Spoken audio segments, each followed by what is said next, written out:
السلام عليكم. maanta waxaan sameynayaa shawarmo.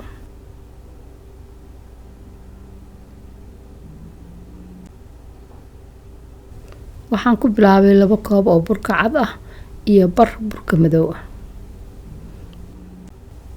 kadib waxaan ku daray cusbo iyo biyo qandac ah. intaas ayaan isku walaaqay, waa isku rafaajiyay, kadibna meel ayaan dhigay.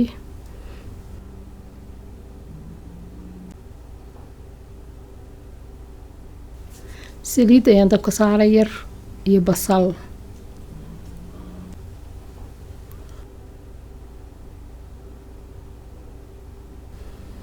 kadibna waxaan ku daray xawaashyada ah shaashada uga jeedaan.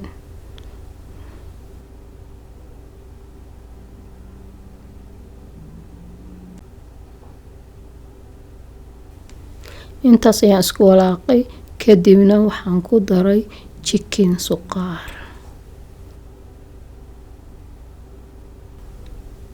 intaas ayaan is dhex geliyay, 1 saac ayaan dabka u daayay. kadibna sidaas ayuu ku soo baxay hilibkii iyo marqiisi.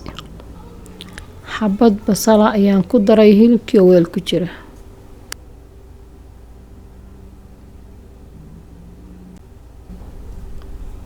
hadda waxaan bilaabayaa burkii fidintiisii.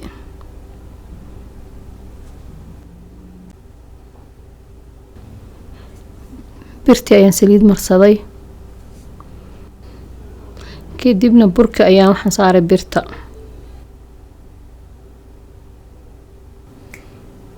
hadba dhinac ayaan u rogay, saliid yarna waa mariyay si ay u bislaato.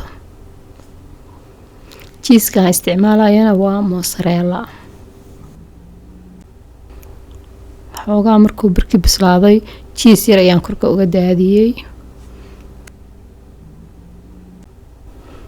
kadibna hilibkii iyo basashii ayaan gees ka saarayaa.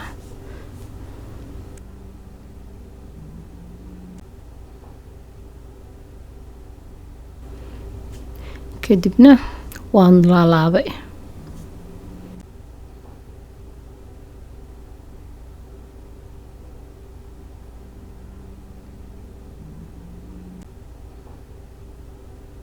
kadibna dhexda ayaan ka kala jaray. saasayna kusoo baxday cuntadii.